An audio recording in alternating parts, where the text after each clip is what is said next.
पता नहीं किसके साथ बड़े हुए हमारी दाल पे चलती है।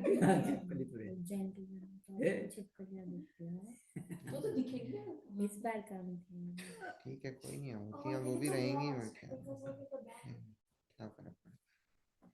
चल चालू करते हैं।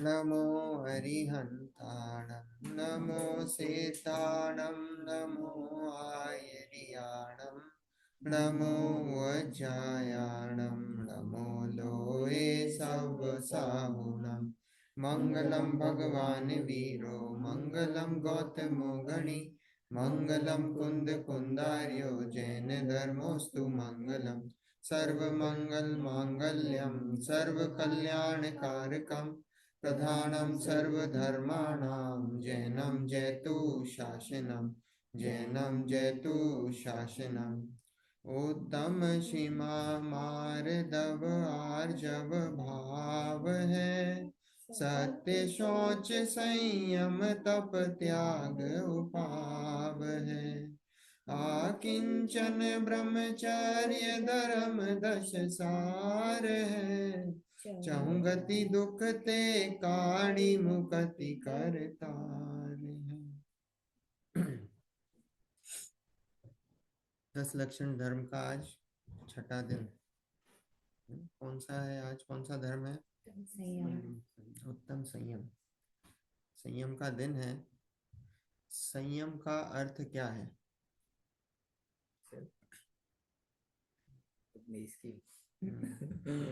सही बताया, सेल्फ कंट्रोल। सेल्फ कंट्रोल है, बिल्कुल सही है। सेल्फ कंट्रोल मतलब अपने को नियंत्रित करना। संयम यम धातु से बना है, यम का अर्थ होता है नियंत्रण। तो उसमें स लग गया तो मतलब सम्यक्त पूर्वक अपने पे नियंत्रण करना, उसका नाम संयम है। ठीक है, सम्यक्त पूर्वक अपने पे नियंत्रण, उसका नाम संयम। और एक और है कि अपने को सब प्रकार से समेट लेना, सभी प्रकार से अपने को समेट लेना, उसका नाम संयम। ठीक है, एक तो अपन ने शब्दार्थ देखा, संयम मतलब यम धातु है उसमें लगी, यम मतलब नियंत्रण, और सम्यक्त पूर्वक अपने पे नियंत्रण करना, उसका नाम संयम। और यह अपने को सभी ओर से समेट लेना, उसका नाम संयम। अब इसमें उत्तम शब्द लगा है तो उत्तम शब्द तो है ही सम्यक दर्शन पूर्वक, है ना। उत्तम संयम धर्म है, सभी में उत्तम शब्द तो लगा ही हुआ है। तो सम्यक दर्शन पूर्वक अपने पे नियंत्रण या अपने को समेट लेना, उसका नाम संयम है। अब समेटो कैसे, नियंत्रण कैसे हो? नियंत्रण से आप क्या समझते हैं? नियंत्रण क्या होता है? हम दूसरी पर वस्तुओं को नियंत्रित कर सकते हैं क्या? नहीं कर सकते हैं। दूसरी पर वस्तुओं को नियंत्रित नहीं कर सकते हैं। तो नियंत्रण किसका होगा? अपना अपना आत्मा का, आत्मा पे नियंत्रण। इसका मतलब क्या कि भाई अपना ज्ञान, ज्ञान अपने ज्ञान को नियंत्रित कर ले, कि जो कुछ भी जो दिखाई दे रहा है हमको, ठीक है, वो क्या है, वो हम सब जान रहे हैं। और जब जान रहे हैं और बस उसको हम उसमें कोई फेरबदल नहीं कर सकते, हमारी लिमिटेशन कहाँ तक है? सिर्फ जानने देखने तक, उसके आगे हमारी कोई लिमिटेशन नहीं है। जैसे कोई आईना है, मिरर है, और मिरर में कोई वस्तु झलक रही है, तो कोई वस्तु झलक रही है तो मिरर उस वस्तु को बदल सकती है क्या? नहीं बदल सकता है। मिरर का काम नहीं है उस पर वस्तु को बदलना, मिरर नहीं कर सकता है वो काम। तो मिरर उस पर वस्तु को नहीं बदल सकता। तो ऐसे ही ज्ञान है, ज्ञान में वस्तुएं झलक रही हैं, और अगर ज्ञान में वस्तुएं झलक रही हैं तो वो ज्ञान उस पर वस्तु को बदल नहीं सकता। ज्ञान उस पर वस्तु को बदल नहीं सकता। तो इसका मतलब ये है कि हम किसी पर वस्तु को बदल नहीं, तो इस ये अपना नियंत्रित हो गए। जब हम अपने आप पे नियंत्रण कैसे कर सकते हैं? भैया यही नियंत्रण है, जब हम ये मान लें कि हम सिर्फ ज्ञाता दृष्टा हैं। जब हमने मान लिया, ये स्वीकार हो गया हमको कि भाई हम तो सिर्फ जान देख सकते हैं, वहीं तक हमारी जो और वही बाउंड्री है हमारी, उस बाउंड्री के बाहर हम निकल नहीं सकते, पर वस्तुओं को हम नहीं परिणमा सकते। तो वो वास्तव में वो बस उसकी स्वीकृति हो जाती है, जब उसका स्वीकार हो जाता है तो इसका मतलब वो संयम है। ठीक है, अब उसमें बाहर जब इस बात का स्वीकारपना हो जाता है तो बाहर में ये देखने में आता है, कषाय मंद होती हैं, तो कषाय मंद होती हैं तो बाहर देखने में आता है जीव जो है वो व्रत वगैरह पालन करता है। तो वो जो व्रत वगैरह पालन होते हैं अपने आप, उसका नाम व्यवहार से संयम है। उसका नाम व्यवहार से संयम, क्योंकि कषाय मंद होती ना, जब जीव का जो दायरा है वो सीमित हो गया। अब सीमित कैसे हो गया? कि भाई वो सीमित ऐसे हुआ कि वो अपने आप को सिर्फ ज्ञान दर्शन वाला मान रहा है, तो पर में उसकी बुद्धि चली गई, पर को परिणमाने वाली बुद्धि चली गई। तो पर में परिणमाने वाली बुद्धि चली गई तो राग द्वेष कम हो गए। राग द्वेष कम हो गए तो अपने आप संयम के परिणाम होते हैं उस जीव के, उसको करने नहीं पड़ते, अपने आप होते हैं। और जब वो अपने आप संयम के जो परिणाम होते हैं, बस उसको उत्तम संयम धर्म बोल दिया जाता है। अब देखो ये जो संयम है ना, अब ये जो संयम है, आपने कभी विचार करा कौन से गुण स्थान से चालू होता है? पत्ते चौथे। देखो चौथे गुण स्थान से बोल रहे हैं। नहीं, संयमी पांचवें 5वें से। हम्म, 5वें से, और चौथे में तो संयम होता नहीं बिल्कुल भी। 5वें से। देखो अब विचार है, देखो अपन इसमें तर्क रखते हैं कि उत्तर सही है, पांचवें गुण स्थान से ही होता है, चौथे गुण स्थान से संयम नहीं होता है। हम्म, अब विचार कैसा है कि जो चौथे गुण स्थान की अगर हम चर्चा करें प्रवृत्ति। तो चौथे गुण स्थान के देव होते हैं, जो देव होते हैं ना, देवगति वाले, जो सम्यक दृष्टि देव होते हैं। बराबर बराबर। अब वो सम्यक दृष्टि देवों के संयम नहीं होता है, संयम नहीं होता है। अब देखो कैसी है, जो चौथे गुणस्थान वाले जो देव हैं, जो सर्वार सिद्धि की सबसे ऊपर जो 5 अनुत्तर विमान है, उसमें सर्वार सिद्धि के सबसे ऊंचे देव एक भवतारी। सर्वार सिद्धि के देव कैसे होते हैं? अगले भव में मोक्ष, वहां से निकल के मोक्ष जाते हैं, नियम है सर्वार सिद्धि का। आयु कितनी? 33 सागर की आयु ना, एक एक सागर में तो अनंत काल है, इतना है एक सागर में, इतना समय निकलता है। तो 33 सागर की आयु, 33 सागर की आयु होती है। 33,000 वर्ष में एक बार भूख लगती है, विकल्प आता है, भूख भी मतलब विकल्प आता है, और अमृत कंठ से झर जाता है, भूख मिट गई। सब देवों की 33 सागर होती है? हाँ, जो सर्वार सिद्धि के हैं, सबकी? हाँ सर्वार नहीं, सिद्धि की सभी सर्वार्थ की। हम सिद्धि की। हम अलग सर्वार सिद्धि के हाँ, तो उसमें सब जो देव। पांच पांच अनुत्तर विमान है, उसमें सर्वार सिद्धि की 33 सागर, और बाकी के 4 अनुत्तर विमान की 33 सागर में एक समय कम। तो हम्म। कम ज्यादा नहीं होती, बस सबकी कम ज्यादा 33 नहीं सागर। होती, सबकी बराबर है, 33 सागर ही है। हम्म, ठीक है। और वो देव कैसे होते हैं कि भाई वो जब भगवान के समोशरण में भी नहीं आते हैं, हम्म, भगवान के किसी कल्याणक में भी नहीं आते हैं। कषाय कितनी मंद है कि इतना भी परिणाम नहीं आता है कि भगवान के समोशरण में आकर दिव्य ध्वनि सुने, इतना भी अपने विमान से निकलते ही नहीं है। बड़े बड़े विमान होते हैं पर अपने विमानों से बाहर ही नहीं निकलते हैं, और जहां रहते हैं शादी नहीं, ब्रह्मचारी होते हैं। ठीक है, परिणाम भी नहीं होता है भोगने का, देवियों को भोगने का परिणाम भी नहीं आता है। वहां तो देवियां होती ही नहीं। हाँ, वहां तो देवियां है ही नहीं, वहां तो पुरुष ही हैं सब। हम्म, और 33 सागर तक धर्म चर्चा करते हैं। और ऐसी धर्म चर्चा की जो एक बार हो गई वो दूसरी बार रिपीट नहीं होती। 33 सागर तक ऐसी धर्म चर्चा चलती है। द्वादशांग के ज्ञाता होते हैं, फिर भी उनको संयम नहीं। तो इसका मतलब संयम खाने पीने से नहीं है, संयम स्त्री के भोगने से नहीं है। वो कहते हैं ना कि पंचेंद्री अपने क्या त्रियंश को भी बेसिकली पांचवें गुण स्थान तक जाते हैं, उनको संयम है वो जो। हाँ, पांचवें गुण स्थान अभी उसकी भी चर्चा करेंगे। तो हम्म। अभी इसका मतलब इन चीजों से संयम नहीं है। अपन जो सोचते ना कि भाई क्या, भाई ये संयम से रहो, संयम से रहो मतलब कि भैया ये खाने पीने की वस्तुएं छोड़ दो, हैं?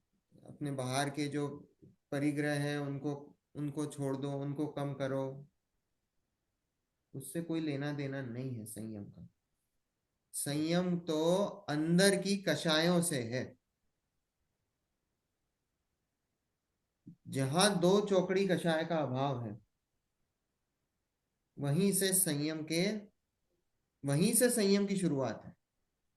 जहां दो चौकड़ी कषाय का अभाव, अनंतानुबंधी और अप्रत्याख्यान, जहां दो चौकड़ी कषाय का अभाव, वहां से संयम का प्रारंभ। तो इसलिए देवताओं को संयम नहीं है और वो उस संयम के लिए तरसते हैं।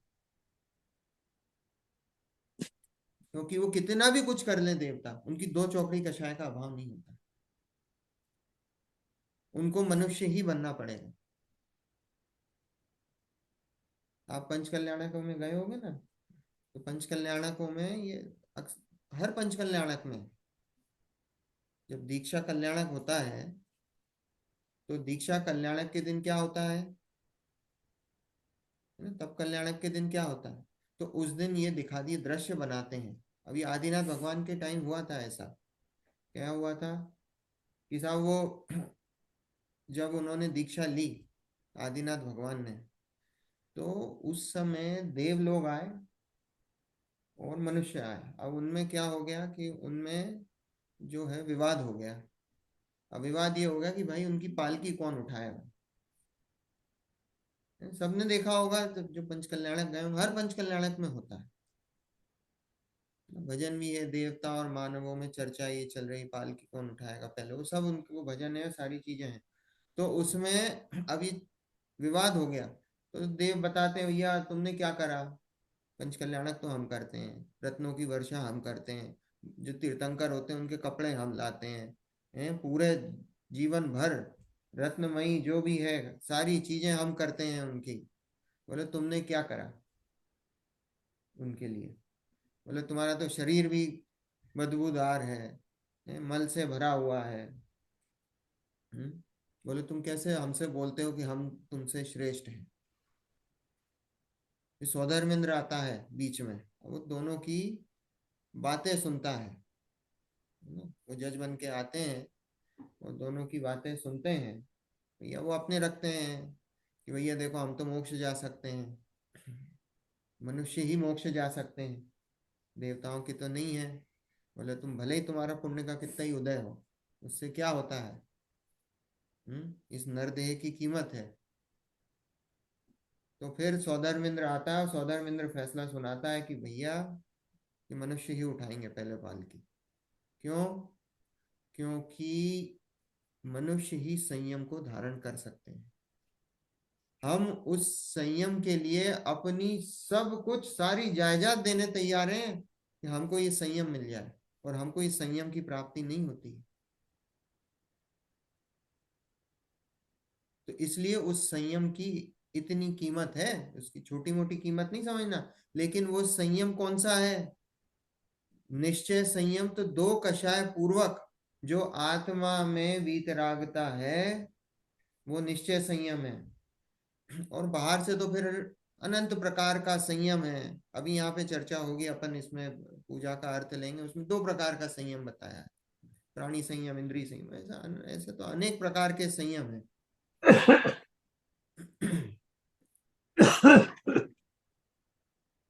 ऐसा है।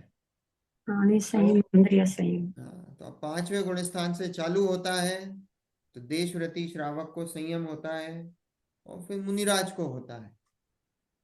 आंशिक संयम देशव्रति श्रावक को होता है, और फिर उससे ज्यादा संयम मुनिराज को होता है, महाव्रतियों को होता है। पूर्ण तो भगवान को है। उत्तम संयम धर्म किसको प्रकट है? पूर्ण रूप से भगवान को प्रकट है, क्योंकि उन्होंने सभी कषायों का अभाव कर दिया है, तो उनको पूर्ण संयम है। तो अभी ये कोई बताए, कोई मिथ्या दृष्टि जीव कोई बोले साहब हमने ये संयम धारण कर रखा है, हमने वो कर रखा है, तो उसको संयम है क्या? नहीं है उसको संयम, क्योंकि संयम तो कषाय के अभाव पूर्वक होता है। भले ही वो बाहर कितना ही बताए कि साहब हमने ये छोड़ रखा है, हमने वो छोड़ रखा है, उससे क्या होता है? कोई मिथ्या दृष्टि मुनि है, तो कपड़े छोड़ रखे हैं, नग्न है,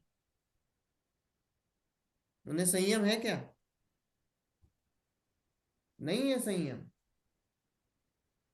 क्योंकि संयम तो कषाय के अभाव पूर्वक होता है। तो नग्न होने से थोड़ी कोई संयम हो जाता है। हमने अगर मान लो खाना नहीं खाया, तो हमें संयम हो गया क्या? ये तप की बात आएगी कल, 12 प्रकार के तप की चर्चा आएगी, उसमें और अपन चर्चा करेंगे भैया हमको उत्तम तप धर्म हुआ कि नहीं हुआ, हमने उपवास करे।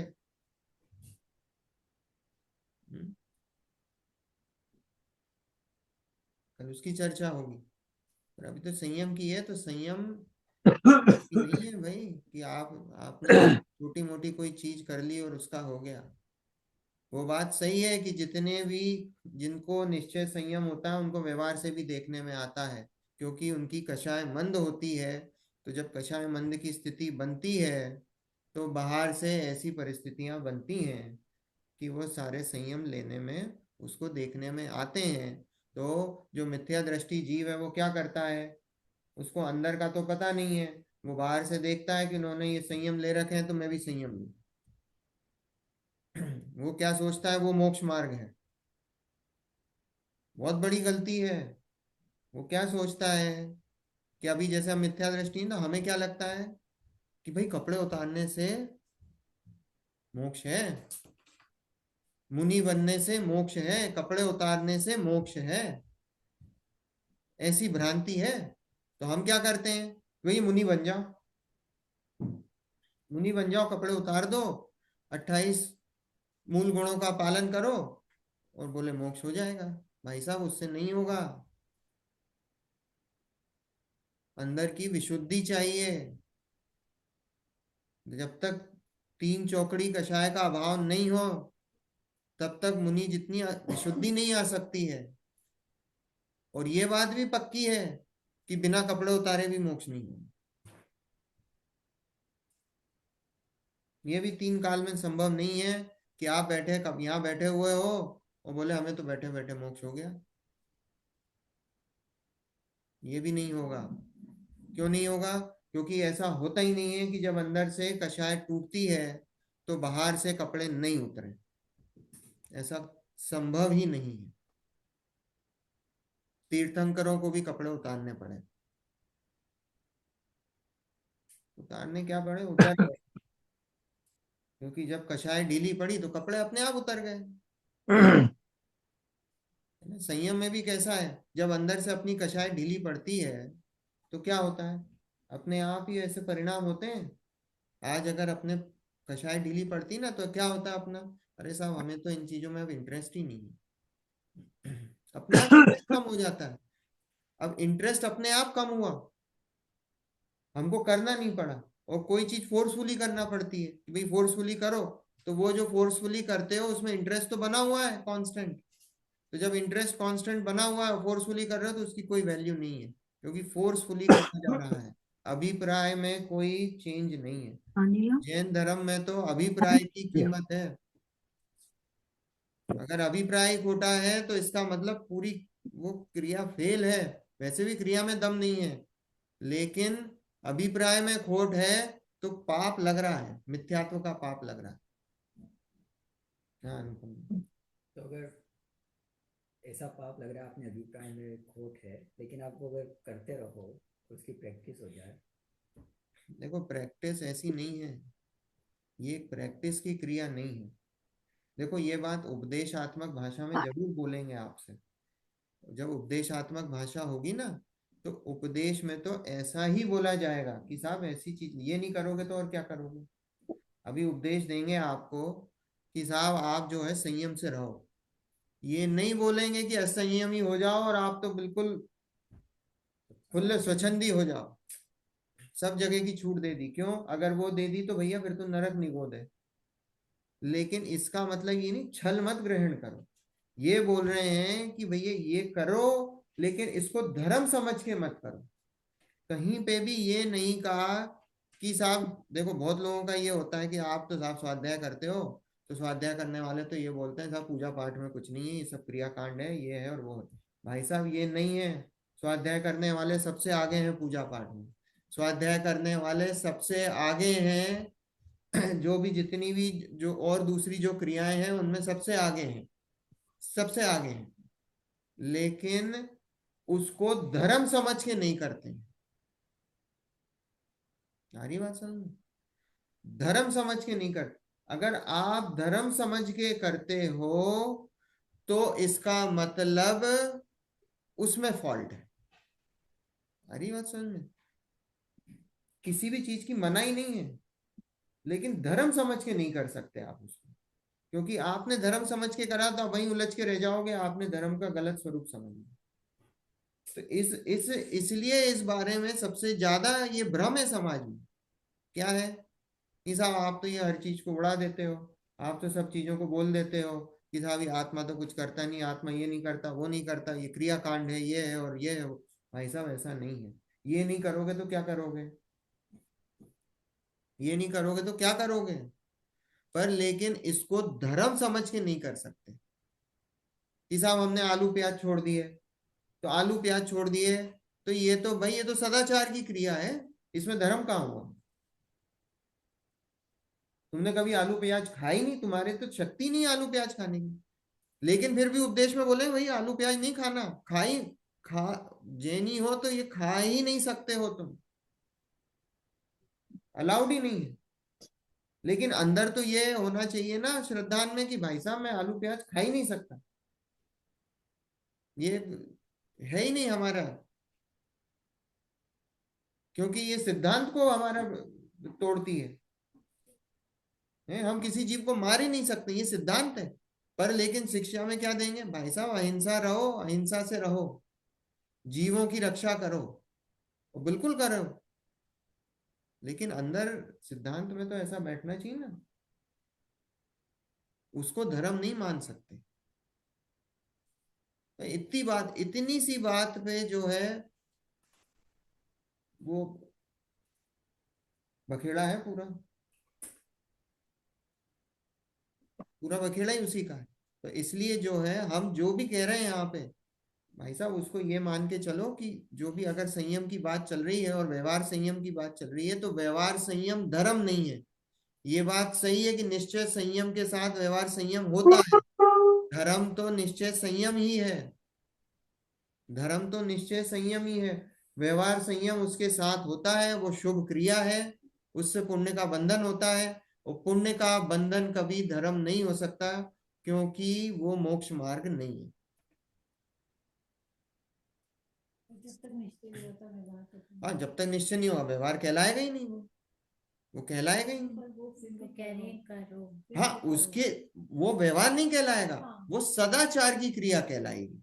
व्यवहार तो जब ही कहलाएगा क्योंकि वो निश्चय के साथ होगा। अभी हम जो भी बोलेंगे वो सदाचार की क्रिया है, वो सदाचार में चला जाएगा कि भाई जैनी है हम, ये सदाचार की क्रिया तो करेंगे ही, इतना तो हमारा होना ही चाहिए। वो सदाचार है, सारा का सारा सब सदाचार में चला जाएगा, उसमें कोई दिक्कत नहीं है, बिल्कुल करना चाहिए सदाचार, क्यों नहीं करेंगे, होना चाहिए। और जब भी सम्यक दर्शन होगा वो मंद कषाय पूर्वक ही होगा, तो जब सदाचार करते हो तो कषाय मंद ही होती है। तो इसका मतलब आप अपने आप को प्रिपेयर कर रहे हो, अब वो जब होना होगा होगा, उसका विकल्प नहीं करना, वो जब होना होगा होगा।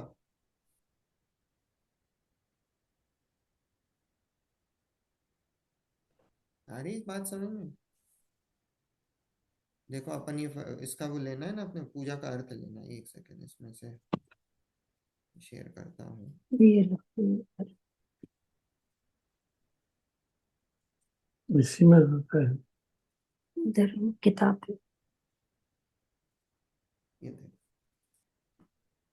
संयम की है ना, काय छयो प्रतिपाल पंचेंद्रिय मन वश करो, संयम रतन संभाल विषय चोर बहु फिरत हैं। 6 काय के जीव होते हैं, 6 काय के जीव, 5 स्थावर और 1 त्रस। ठीक है, 5 स्थावर कौन से?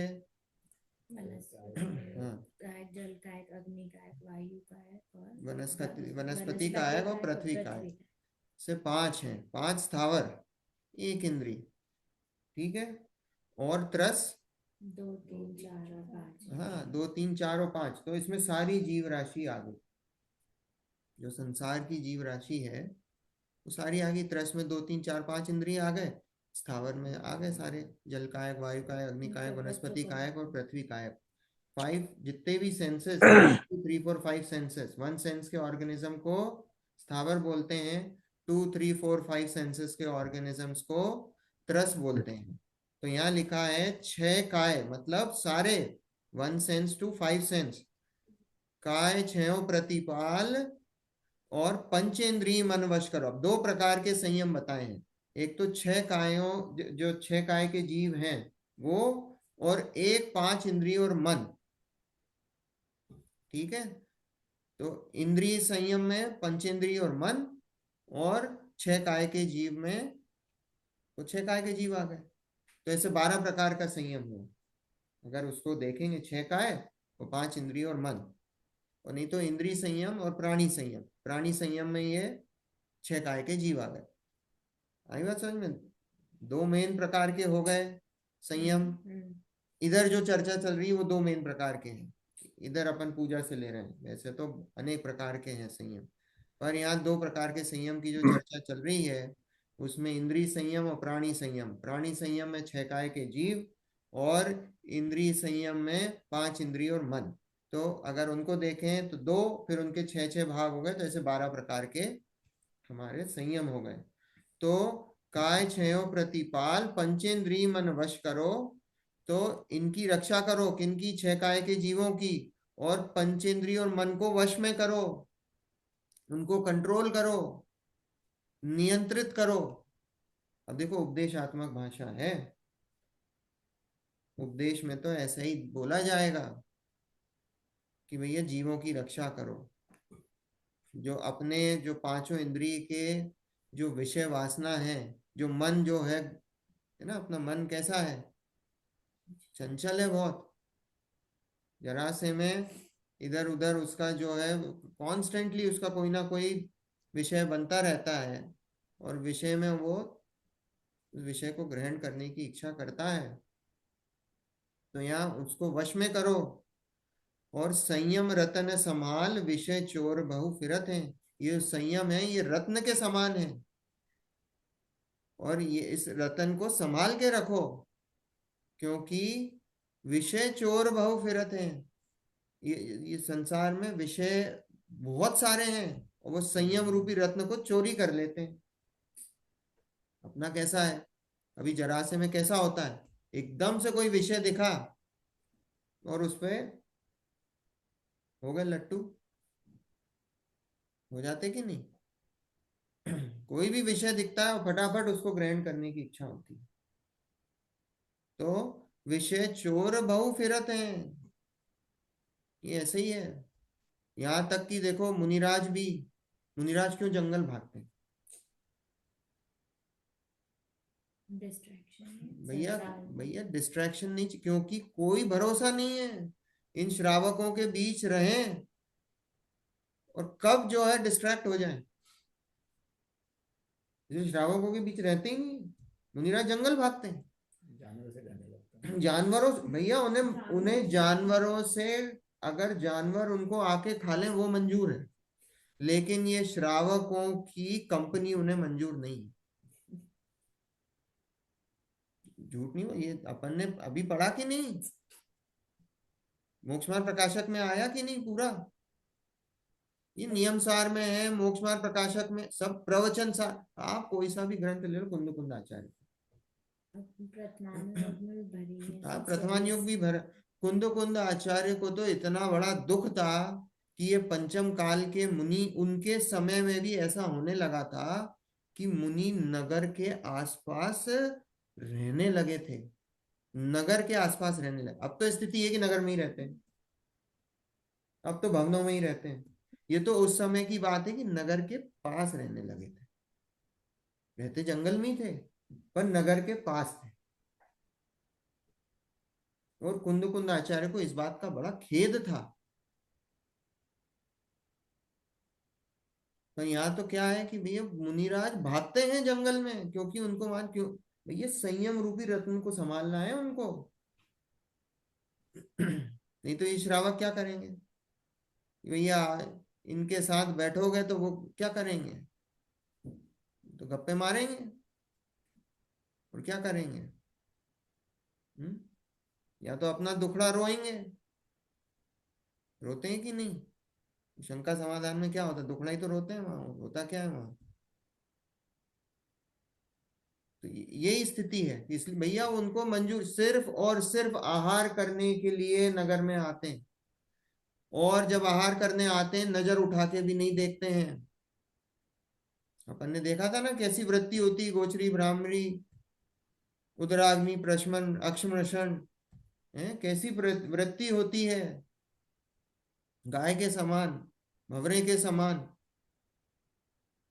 अपनी उधर की जो ज्वाला जो भूख की है बस उसको शमन करने के लिए आते हैं। देखते भी नहीं कौन आहार दे रहा है क्या है, और निकल जाते हैं, बस उतना सा काम है। तो वो किस लिए है, वो अपने संयम रूपी रत्न को संभालने के लिए, और कोई रीजन नहीं है। काम हुआ अपना गए, तो इसलिए इसकी कीमत बहुत है। आगे देखो, उत्तम संयम गहु मन मेरे, भव भव के भांजे अग तेरे। उत्तम संयम गहु मन मेरे, उत्तम संयम रूपी जो गुण है वो कैसा है, मेरे मन को भाने वाला है। उसको ग्रहण करो, अंदर से ग्रहण करो, मन से ग्रहण करो। तो क्या है, भव भव के भांजे अग तेरे, अग मतलब पाप। तो क्या होगा जब ग्रहण करोगे, तो ये जो भव भवांतर के जो आपके पाप चल रहे हैं ना वो मिट जाएंगे, संयम धारण करोगे तो। सुरग नरक पशु गति में नाही, आलस हरण करण सुख ठाई। अब ये संयम कहाँ का नहीं है, स्वर्ग में नहीं है, नरक में नहीं है, पशु गति में भी नहीं। पशु गति में भी पंचम गुण स्थान में बहुत थोड़ा सा है, आंशिक, क्योंकि पहली प्रतिमा से आगे जा नहीं सकता है। जो दर्शन प्रतिमा है, दर्शन प्रतिमा से आगे जो पशु है वो पशु जा नहीं सकता है, वहीं तक उसका, क्योंकि दूसरी प्रतिमा व्रत है, व्रत धारण करते हैं, 12 प्रकार के व्रत हैं, वो पशु धारण नहीं कर सकता, वो स्थिति ही नहीं बन सकती उसकी, तो इसलिए वो आगे नहीं बढ़ सकता, सिर्फ दर्शन प्रतिमा तक रहता है। ठीक है, तो यहाँ लिखा है स्वर्ग नरक पशु गति में नहीं। स्वर्ग में तो अपन ने कर ली चर्चा, नरक में भी नहीं है। नरक में भी कहाँ तक जा सकते हो आप, कौन सा गुण स्थान हो सकता है मैक्सिमम, चौथा। चौथा गुण स्थान हो सकता है, बस चौथे गुण स्थान से आगे नहीं जा सकते। और जब संयम है वो पांचवे से चालू है। एक कषाय मिथ्यात्व का ही अभाव हो सकता है, वो नरक गति और देवगति। देवगति और नरक गति की ये सीमाएं हैं कि भाई एक कषाय और मिथ्यात्व का मैक्सिमम अभाव हो सकता है, और त्रियंच गति में दो कषाय चौकड़ी का अभाव हो सकता है। पांचवा गुण स्थान हो सकता है, लेकिन पहली प्रतिमा से आगे नहीं जा सकता, उतना ही अणुव्रत धारण कर सकता है। और मनुष्य गति में तो गुणस्थानातीत हो सकता है, 14 गुण स्थान को क्रॉस करके भगवान बन सकता है, इतनी कीमत। तो यहाँ लिखा है सुरग नरक पशु गति में नाही, आलस हरन करन सुख ढाई। और क्या होता है, जिसको संयम होता है उसको आलस नहीं होता है, प्रमादी नहीं होता है। और जिसको प्रमाद नहीं होता है, संयम होता है, उसको सुख की प्राप्ति होती है। ठाही पृथ्वी जल आग मारुत, रुख त्रस करुणा धरो, सब रसन रसना घ्राण नैना, कान मन सब वश करो। अब ये इसमें प्राणी संयम और इंद्रिय संयम की बात आई है। पृथ्वी जल आग मारुत रुख त्रस करुणा धरो, मतलब 5 स्थावर और 1 त्रस, उसकी करुणा धारण करो, हिंसा मत करो, हिंसा मत करो। हमको दिखता है जमी कंद में दिखता है हमको कि उसमें हिंसा हो रही है, हम खाते हैं जो। भाई वो जीवों का पिंड है।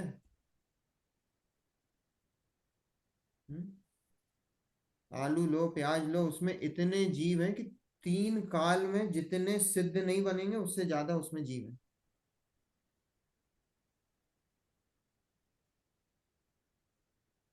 विचार करना कितने जीवों की हिंसा है, कितनी हिंसा है। फिर बात वही सदाचार पे आती, भाई ये तो जैनियों की निशानी है, इसमें कोई वो थोड़ी है कि ये तो अपनी निशानी है कि साहब जैनी। पहले तो आज से 20-30 जो भी 40 साल पहले तो ऐसा था कि जैनियों की निशानी थी, नहीं तो जैनी है, ये क्या लेंगे ये। तो स्थिति बहुत खराब है, विकट है, बहुत ज्यादा विकट है। लोग बोलते हैं कि साहब हमको तो बनाना ही नहीं आता, हम बनाए क्या। ऐसी ऐसी विकट स्थिति है। जैनियों के जाओ कहना हमें बनाना ही नहीं आता, खाने के लाले पड़ जाते हैं। बोले साहब उनको पहले मेन्यू समझाओ कि साहब हम ये नहीं खाते, वो नहीं खाते हैं, वो नहीं करते हैं, आप ये देख के बना लेना, वो देख के। ऐसी स्थिति हो गई है। ये जैनियों के घर जाओ, नॉन जैनी की तो बात ही छोड़ दो आप। नॉन जैनियों का तो सिस्टम ही खराब, घर से खा के जाओ, वही सिस्टम है।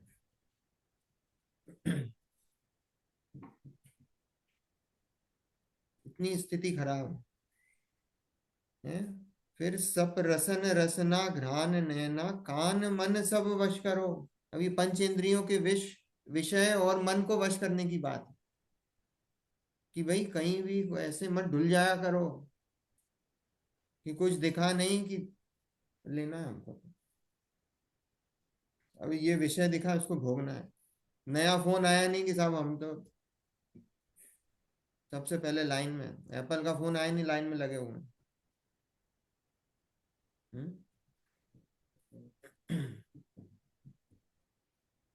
एक एक चीज पे विचार करना, ये तो बहुत मोटे तौर पे है, अपने पास समय नहीं है। इसमें चाहो तो अपन एक एक घंटा एक एक चीज पे विचार कर सकते हैं, कहाँ कहाँ जो रोज में गलतियां चल रही हैं। और ये व्यवहार संयम की बात चल रही है, इस सब व्यवहार। और व्यवहार भी किसका, कि जिसको निश्चय हुआ हो। और अगर हमारी बात करें तो ये तो सदाचार की बात है कि भाई सदाचार में भी हम किस तरह का आचरण हो रहा है हमारा रोजमर्रा में।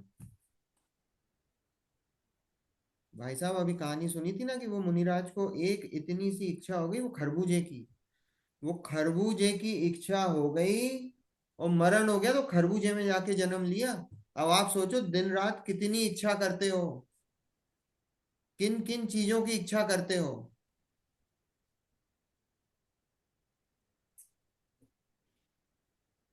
कहाँ जाके जन्म लोगे, विचार करना। ये अगर उस समय आयु बंध गई, वो तो पता नहीं आयु कब बंधेगी, आयु बंध गई कहाँ जाके जन्म होगा पता भी नहीं है।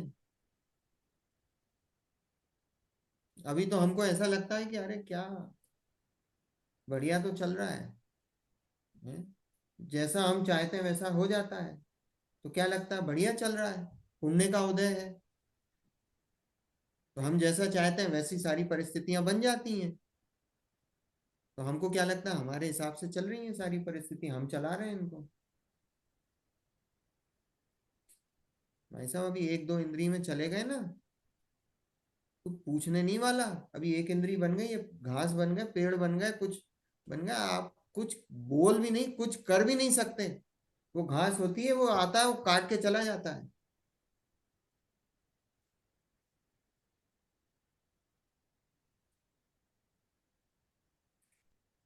जीव राशि भरी पड़ी है, हम्म, अनंतानंत जीव राशि भरी पड़ी है। इससे डरना नहीं, समझाना, पावर समझना, है ना? उनको जन्म देना। फिर भी देखो उस आत्मा का कुछ नहीं हुआ,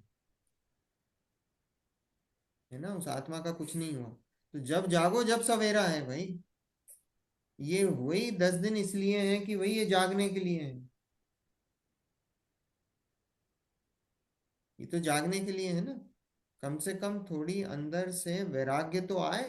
ये जो संसार के विषय भोग हैं, इन 10 दिनों में वैराग्य तो आए।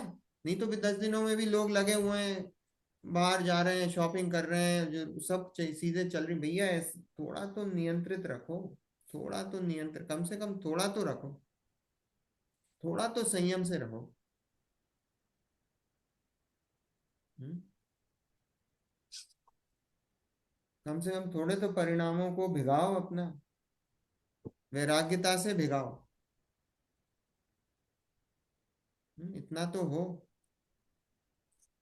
और अपने में जो गलतियां हैं जो चल रही हैं, भैया उन गलतियों को छोड़ो।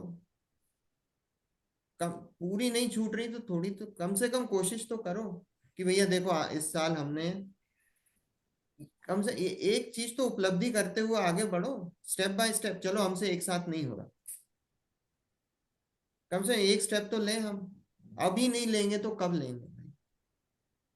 अब तो देखो यहाँ हम जितने भी हैं, अभी कितना और 10-15 साल है, उसके बाद तो बोनस है ना, बोनस है उसके बाद तो 10-15 साल ही है बस, उसके बाद बोनस है भाई। भाई साहब इंद्रियां शिथिल हो जाती हैं, सब है। अभी स्थिति ऐसी है कि कुछ याद नहीं रहता, अभी याद करने बैठते हैं, याद ही नहीं रहता, नहीं रहता याद। मैं तो अपनी बता रहा हूँ साहब, दूसरों की छोड़ो, मुझे मैं तो अपनी बता, मुझे ही याद नहीं रहता, भूल जाता हूँ। आज भूलने की बहुत हो गई मेरे को, ध्यान ही नहीं रहती चीजें। ऐसी स्थिति हो गई है। तो वो तो मैं 10-15 साल तो बहुत आगे बता दिए भैया, 10-15 साल तो बहुत हो गए, पता नहीं कितने हैं। उसके बाद तो सब बोनस है अगर रहे तो, अभी नहीं तो फिर कब? सब अपनी अपनी लगा लेना भाई, वो किस स्टेज में है क्या है। देखो जिस बिना नहीं जिन राज सीझे, तूर लियो जग कीच में, एक धरी मत विसरो करी नित, आव जम मुख बीच में। जिस बिना नहीं जिन राज सीझे, मतलब जिसके बिना जिनराज को भी मुक्ति नहीं है, तीर्थंकर को भी मुक्ति नहीं मिल सकती वो संयम धारण के लिए। संयम की इतनी उपयोगिता है, कैसी कि भैया कि उसको धारण करे बिना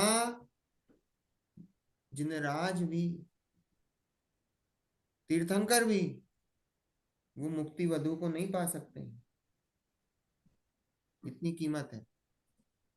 निश्चय तो है ही व्यवहार में भी, जब तक नग्न अवस्था नहीं होगी, कपड़े नहीं छूटेंगे, तब तक मोक्ष नहीं है। वो बात सही है कि वो नग्न होने से मोक्ष नहीं हुआ है, मोक्ष तो अंदर से हुआ है, पर बाहर भी ऐसी अवस्था बनती है। हम्म और जिस बिन नहीं जिन राज सीजे तू रुल्यो जग कीच में, और तू जगत रूपी कीचड़ में रो रहा है, क्योंकि भैया तूने संयम धारण नहीं करा है। जगत कैसा है? कीचड़ है ना, फंसे हुए हैं उसमें, दलदल है। एक धरी मत विसरो करी नित, आव जम मुख बीच में। कि भैया इसको धारण करो, नित रूप से, नियमित रूप से धारण करो संयम को। ऐसा नहीं है 10 दिनों में धारण करो कि भाई 10 दिन है, हमने साहब 10 दिन संयम से रह रहे हैं, और जैसे ही 11वें दिन हुआ भैया स्वच्छंदी, सारे जैन कहाँ मिलेंगे? रेस्टोरेंट में। 10 दिन तक एकदम बंधे हुए, 11वें दिन सब बाहर, कहना आज खाना नहीं बनेगा साहब। बहुत दिन हमने 10 दिन खाना बना लिया, घर ही घर में बन रहा था, सब घर की चीजें बन रही थी, बाहर की कोई चीजें ही नहीं आ रही थी। लेडीज घबरा गई। बोले साहब हमें भी तो छुट्टी चाहिए। ये हम तो जा रहे हैं। यहाँ बोला भैया ऐसा नहीं है, रोज धारण करने की, रोज, नित, हर समय। क्यों? क्योंकि आव जम मुख बीच में, क्योंकि ये जो अपना ये जो आयु है ना, ये जो यमराज है, ये यमराज अपना मुख खोल के बैठे हुए हैं। मतलब यहाँ आयु से लगाना कि कभी भी आयु पूर्ण हो सकती है। किसी को पता है क्या? वो यमराज आके कभी भी ले जा सकते हैं आप। आयु कभी भी पूर्ण हो सकती है, उसका कोई भरोसा नहीं है। आयु पूर्ण हुई और संयम लिया नहीं तो कहाँ जाओगे भाई साहब? नरक निगोद ही जाओगे। जीवन भर तो खूब ऐश करे, और अंतिम समय में कहले साहब हमारा तो आहार जल पानी का त्याग है, चारों प्रकार के आहार का त्याग है। बोले भाई साहब उससे होगा क्या? कुछ नहीं होना उससे। जीवन भर तो तुमने कुछ नहीं करा, कुछ भी नहीं होना है। देखो अंतिम समय में जिसने कभी जनवाणी नहीं सुनी, जिसने कभी तत्व की बात नहीं सुनी, उसको अंतिम समय में समझाओगे तो क्या समझ में आएगा? उसको बताओगे शरीर आत्मा अलग है, क्या समझ में आएगा? भाई साहब अंतिम समय में इंद्रियां शिथिल हो जाती, कुछ सुनाई भी नहीं देता है। तो वो जो, अगर आपने जीवन में तत्व ज्ञान तत्वाभ्यास करा हो तो यही तत्वाभ्यास काम आएगा। क्यों? मान लो कोमा में चले गए, कहीं स्थिति ऐसी बन गई कि साहब कोई सुनाने वाला, कोरोना था, कोविड था, कोविड में आपको अंदर डाल दिया अकेले, कोई जा नहीं सकता, कोई मिल नहीं सकता आपसे। तो उस समय बताओ, आप चाहो भी कि साहब मेरे को जिनवाणी ला के दे दो, कुछ सुनने वाला नहीं है। तो ये तत्वाभ्यास ही काम आएगा कि भाई ये तत्वाभ्यास से हमने भेद विज्ञान की कला सीखी थी कि जीव और पुद्गल जुदा हैं, ये राग द्वेष मेरे विभाव हैं, ये राग द्वेष मुझसे अलग हैं।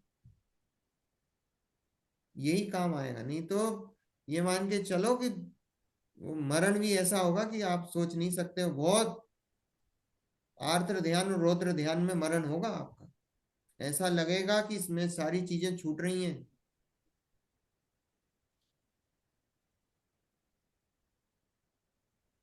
बहुत बहुत सिचुएशन, इसलिए भाई स्वाध्याय की बहुत कीमत है, बहुत कीमत है इस तत्वाभ्यास की। इसलिए नहीं कि अपन कर रहे हैं, वास्तव में इसकी बहुत कीमत है, कोई काम नहीं आने वाला है।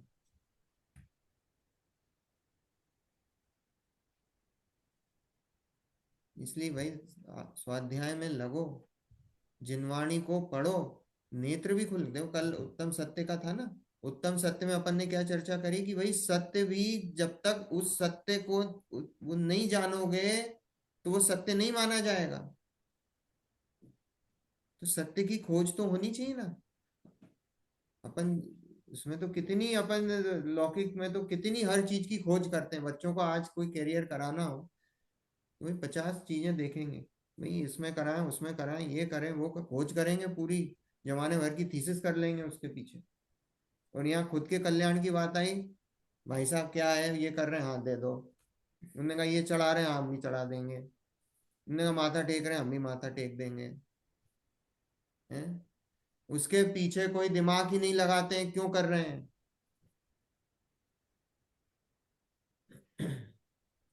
भाई उसके पीछे भी कम से कम खोज जारी होनी चाहिए सत्य की। ऐसे ही थोड़ी ना है कि अपनी हमारी श्रद्धा कोई भी लूट लेगा, ऐसी थोड़ी है। श्रद्धा की बात है, ये श्रद्धा लुटने की बात है। श्रद्धा ऐसे नहीं लुटा सकते। विचार करना है ना। 7 मिनट बचे हैं, फटाफट सिद्ध पूजा कम से कम एक तो लें।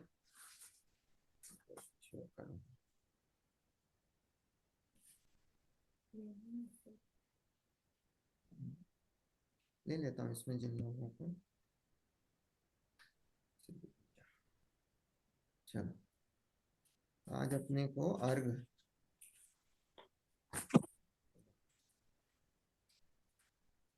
चलो क्या, तेरे विकीर्ण गुण सारे प्रभु मुक्ता मोदक से सघन हुए, अतएव रसा स्वादन करते रे घनीभूति अनुभूति लिए।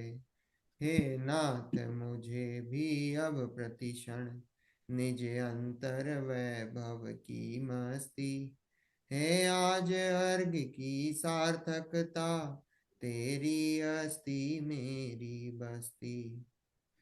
तेरे विकीर्ण गुण सारे प्रभु मुक्ता मोदक से सघन हुए। क्या है? विकीर्ण गुण सारे प्रभु। अब इसमें जो गुण है वो गुण को अपने को पर्याय रूप से लेना है। देखो ये जो गुण है ना, ये इंटरचेंजेबली यूज होते हैं, कभी पर्याय के लिए भी आ जाते हैं, कभी द्रव्य के लिए भी आ जाते हैं, और गुण के लिए तो होते ही है ना। धर्म के लिए भी आते हैं, स्वभाव के, बहुत सारी जगह ऐसे यूज होते हैं। पर यहाँ पे अपने को पर्याय लेना है। ये पर्याय, ये भी किसने बताया भैया? युगल जी ने ही बताया है, क्योंकि लिखी उन्होंने ही है। और उन्होंने ही जब लिखी तो उन्होंने किस मंतव्य से लिखी है तो उन्होंने ही बताया है, तो इसलिए मैं बता रहा हूँ। ठीक है, मैं अपने मन से नहीं बता रहा हूँ, ये युगल जी ने ही बताया है। तो तेरे विकीर्ण गुण सारे प्रभु, तो तेरे विकीर्ण मतलब बिखरे हुए, तो प्रभु तेरी जो बिखरी हुई सारी पर्याय हैं, पर्याय कैसी? एक एक गुण की अलग अलग पर्याय है। जैसे ज्ञान गुण की अलग, दर्शन गुण की अलग, चारित्र गुण की अलग, सुख गुण की अलग, वीर्य गुण की अलग। आत्मा में अनंत गुण है, अनंत गुण की अनंत पर्याय हैं। पर्याय मतलब उसका काम, कार्य। ज्ञान गुण का जानना, वो उसकी पर्याय।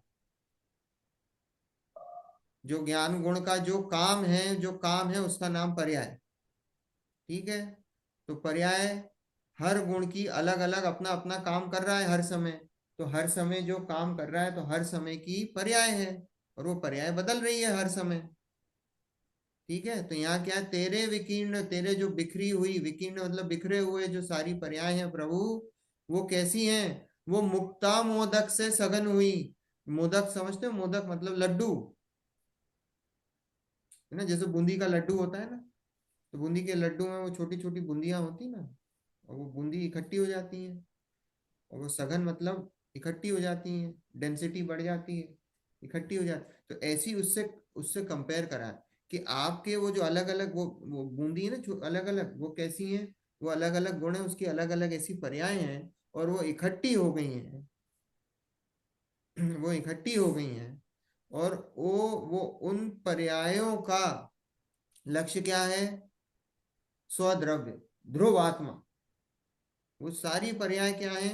वो ध्रुव को फोकस करी हुई है। हमारी कैसी है पर्याय?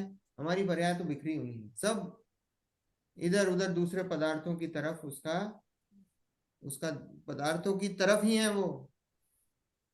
लेकिन भगवान की कैसी है कि भैया वो स्वद्रव्य पे है। तो वो कैसी है? इकट्ठी हो गई है, जैसे मोदक में, जैसे लड्डू में इकट्ठी होती हैं, उसका जो घनपिंड बनता है, वैसी ही उसी से उसका कंपेयर करा है कि भगवान आपकी पर्याय जो है स्व में फोकस्ड हैं, स्वद्रव्य पे फोकस्ड हैं। और वो मुक्ता मोदक, वो मुक्ति रूपी जो लड्डू है, वो मुक्ति रूपी लड्डू जैसी वो है, उस जैसी हुई है। आई बात समझ में? अतएव रसास्वादन करते रे घनी भूति अनुभूति लिए।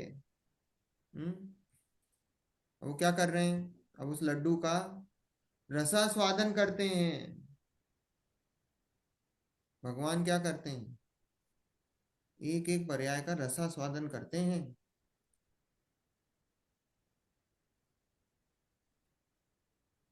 और अतएव रसास्वादन करते घनीभूति अनुभूति लिए। एक एक पर्याय कैसी है? स्व की अनुभूति। और घनीभूति मतलब, घनीभूति मतलब वो जो घनपिंड बना था ना लड्डू का, तो वो एक एक जो ज्ञान गुण है, वो एक एक जितनी भी वो जो जो गुण है ना, वो एक एक गुण को जानते हुए एक एक गुण में से सुख की अनुभूति हो रही है, एक एक गुण में से। लेकिन जो एक एक जो गुण है ना, एक एक जैसे सुख गुण है, वो सुख गुण की व्याप्ति पूरे आत्मा में। ज्ञान गुण है, उसकी व्याप्ति पूरे आत्मा में। ऐसा नहीं है कि ज्ञान गुण किसी कोने में है, ऐसा मत समझना। जैसे लड्डू में तो क्या है कि भैया एक बूंदी यहाँ पे है, वो एक गुण यहाँ पे, एक एक वो जो बताया ना अपन ने कि एक एक दाना अलग अलग है। पर आत्मा में वैसा नहीं है। आत्मा में ज्ञान है तो पूरे आत्मा में व्याप्त है, सुख है वो पूरे आत्मा में व्याप्त है। अगर आप एक आत्मा का टुकड़ा लोगे ना, ऐसा तो होता नहीं है, वस्तु के टुकड़े नहीं, पर फॉर एन एग्जाम्पल अगर आप एक टुकड़ा लोगे तो उसमें सारे अनंत गुण व्याप्त है, अनंत गुणों की वहां पे व्याप्ति है। तो यहाँ पे बोला घनीभूति अनुभूति लिए, तो वो जो अनुभूति हो रही है, वो अनुभूति सारे गुणों की अनुभूति हो रही है एक साथ। सारे गुणों की अनुभूति वो जानने में आ रहे हैं, अनुभूति में आ रहे हैं। और उनमें से आनंद, सारे गुणों में से आनंद निकल रहा है ना? घनी आनंद कैसा है? घना है, एकदम घना आनंद है, इतना सारा आनंद बरसना, घना आनंद है। हे नाथ मुझे भी अब प्रतिक्षण निज अंतर वैभव की मस्ती। अब मुझे भी क्या है कि भाई नाथ आपके दर्शन करें हैं, तो मुझे भी क्या हो रहा है? हर क्षण अपने अंतर की मस्ती जागृत हो गई है। अब मेरी दृष्टि कहाँ हो गई है? अंदर की तरफ हो गई है, अंतर में हो गई है। तो हे नाथ मुझे भी अब प्रतिक्षण निज अंतर वैभव की मस्ती, अपने वैभव, अपने अंदर वैभव की मुझे अब प्राप्ति हो गई है। अभी तक हम क्या सोचते हैं? वैभव बाहर है, क्या है ये? सोना चांदी, गाड़ी बंगला, ये वैभव है। पर भाई साहब वैभव तो अंदर है। उस वैभव की प्राप्ति अब हुई है और अब उसकी मस्ती चढ़ी है मुझे। मस्ती चढ़ गई मतलब, जब मस्ती चढ़ती है ना तो हमें किसी दूसरी चीज का ख्याल नहीं रहता। जब किसी चीज का हमको मस्ती होती है ना, तो क्या होता है? हम उसमें मस्त हो जाते हैं। मस्त होते हैं ना जब, तो मस्त हुए हैं तो बोले फिर हमें आसपास का कुछ ठिकाना नहीं रहता, क्या चल रहा है हमें कोई, इससे कोई मतलब नहीं है।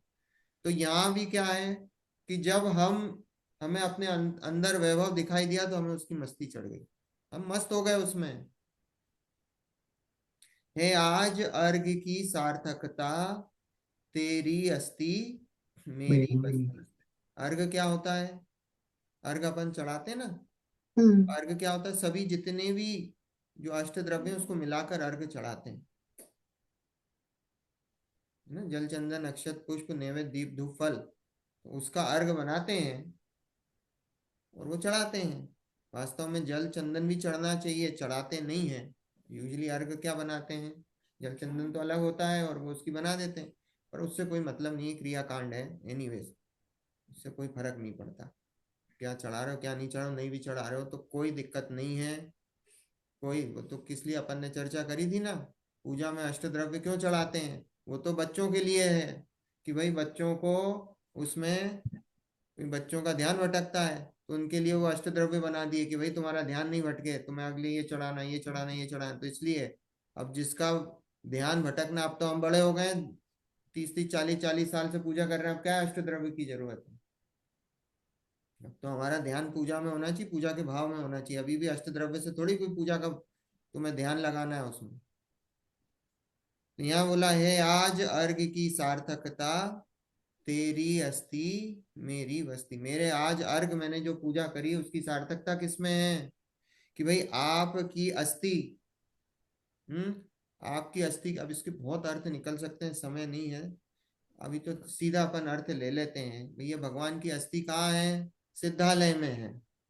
और क्या है? भगवान की अस्थि उनके असंख्यात प्रदेश में है। अब उसका विस्तार कर सकते हैं, पर अभी सिद्धालय ले लो कि भगवान की अस्थि कहाँ है, उनकी सिद्धालय में है, वहां पे रहते हैं। तो जो आपका, जो अभी जहाँ पे आपकी अस्थि है वहां पे मेरी बस्ती बन जाए, मेरी बस्ती बस जाए। आप सिद्धालय में हो तो मैं भी वहां जाके मेरी बस्ती बना लूं, मैं भी सिद्धालय में चले जाऊं। आप अपने असंख्यात प्रदेश में हो तो मैं भी अपने असंख्यात प्रदेश में रहने लग जाऊं,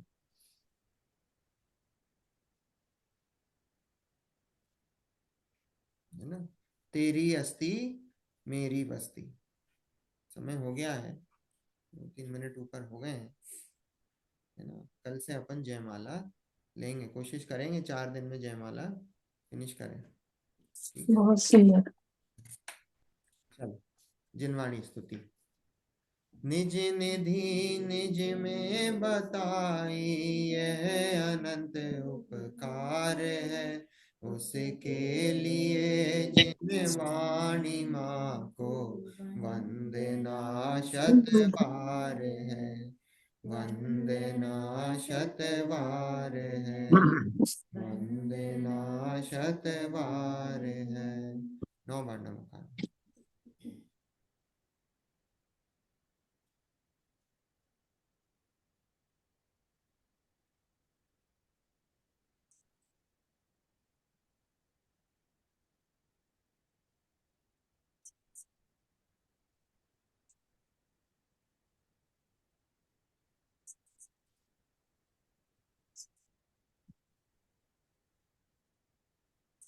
जय जिनेन्द्र।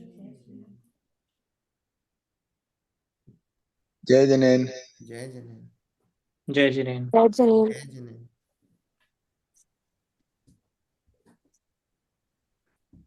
जय जिनेन्द्र। जय जिनेन्द्र। जय श्री राम। जय जिनेन्द्र।